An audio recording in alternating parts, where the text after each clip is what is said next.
मैं यादव कुल दीपिका का मुख्य संपादक चिरंजी लाल यादव।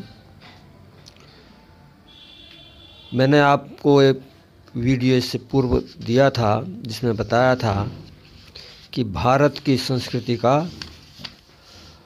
आधार हमारा यदुवंश या चंद्रवंश ही है, और उसके लिए सबसे पहली चीज़ किसी संस्कृति के लिए होती है कि उनका रहन सहन, खान पान, और उसके लिए ज़रूरी था कि अग्नि हमारे लिए आवश्यक थी, और उस अग्नि की जो खोज की थी वो हमारे ही पूर्वज पुरुरवा ने की थी। चलिए उससे आगे चलते हैं। अग्नि की खोज के बाद जो दूसरी बड़ी चीज़ है पशुपालन और खेती, इन दोनों को भी प्रारंभ करने वाले हमारे ही पूर्वज रहे हैं। चंद्र के पुत्र बुद्ध बड़े प्रतापी राजा हुए हैं, और मत्स्य पुराण के अंदर वर्णन आता है कि वो बहुत ही उत्कृष्ट बुद्धि संपन्न, संपूर्ण अर्थशास्त्र के ज्ञाता थे, और हस्ती शास्त्र, हाथियों के बारे में उसके गुण दोष और चिकित्सा आदि का ज्ञान रखने वाले थे, और उसी के प्रवर्तक थे। और जिसमें ये कहा गया है, उस शास्त्र का नाम राजपुत्रीय या पालकाप्य दिया है, जिसमें गज चिकित्सा का वर्णन है। और ये मत्स्य पुराण के अध्याय 24 के श्लोक 2 में आता है। इसके अलावा अग्नि पुराण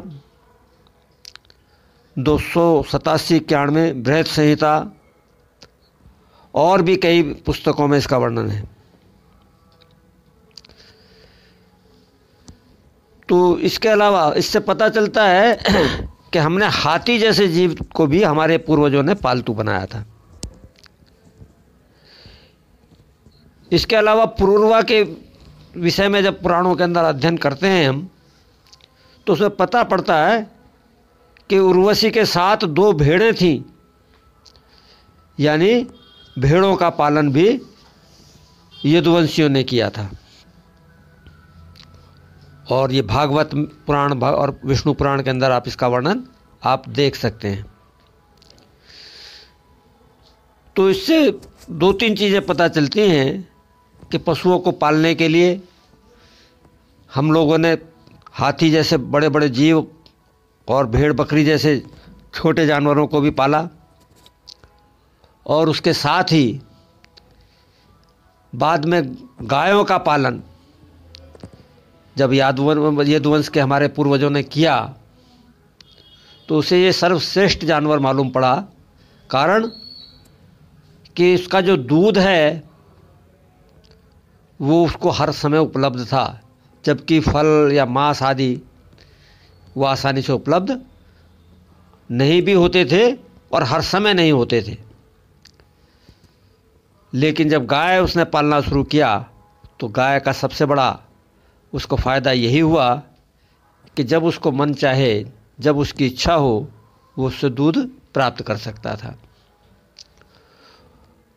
और ये गाय उतनी ज़्यादा यादवों के साथ जुड़ गई कि यादवों की बहुत सारी शाखाएं आज भी उन गांवों के कारण ही ग्वाल, गोप, गुजर, घोष आदि के नामों से जानी जाती है। तो इस प्रकार पता चलता है कि पशुओं को पालने में यादव सबसे आगे रहे थे। पशुओं के साथ ही खेती की तरफ भी शायद संभवतः यादवों ने ही खेती को प्रारंभ किया था। हमारे पूर्वजों ने ही, हमारे चंद्रवंश के जो पूर्व थे, उनके वंश में जो लोग हमारे पूर्वज हुए, उनसे ही कृषि का कार्य भी प्रारंभ हुआ।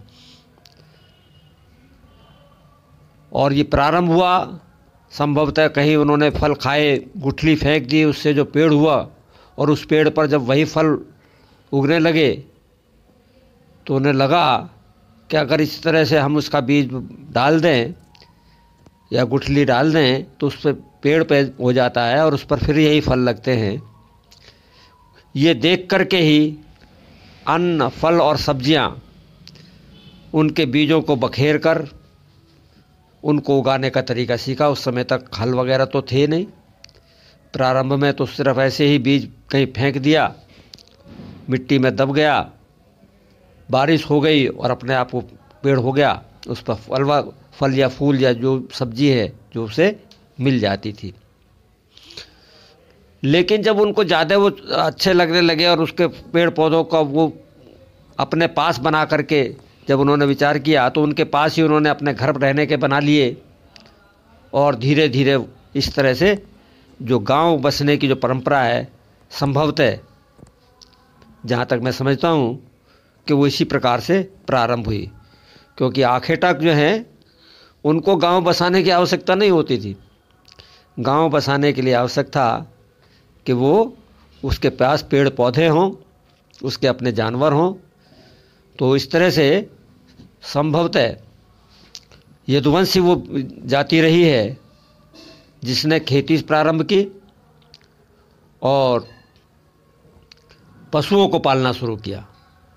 इसका एक बहुत बड़ा, मैं आपको अगर हम पुराणों के अंदर देखें, अपने सभी देवी देवताओं और उनको भी देखें, तो हमें हलधर जो है वो सिर्फ जो है बलराम ही दिखाई देते हैं,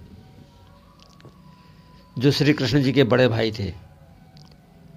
तो इस तरह से हम कह सकते हैं कि वास्तव में, क्योंकि बिना हमारे देश की जो मुख्य संस्कृति है वो कृषि प्रधान देश हमारा देश कहा जाता है।